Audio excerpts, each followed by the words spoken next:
આપણું થર્ડ ચક્ર છે મણિપુર ચક્ર. તે નાભીની 2 ઇંચ ઉપર આવેલું છે. તેને નાભી ચક્ર, સોલાર પ્લેક્સિસ ચક્ર પણ કહે છે. આ ચક્ર સૂર્ય સાથે જોડાયેલું છે. તેનો કલર યલો છે. આ ચક્ર આત્મસન્માન, આત્મવિશ્વાસ અને ઈચ્છાશક્તિ સાથે જોડાયેલું છે. જો આ ચક્ર ઇમ્બેલેન્સ અને બ્લોક હોય તો આપણે હંમેશા શરમ, ગુસ્સો, ચિંતા, ઈગો જેવી લાગણીઓને અનુભવ કરતા હોઈએ છીએ.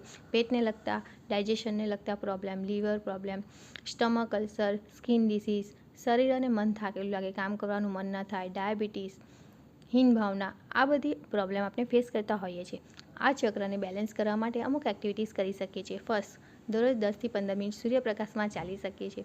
સેકન્ડ, કપાલભાતિ પ્રાણાયામ કરી શકીએ છીએ. થર્ડ, આ ચક્રનો બીજ મંત્ર છે રમ. તેથી રમનું દરરોજ 10 મિનિટ ઉચ્ચારણ કરી શકીએ છીએ.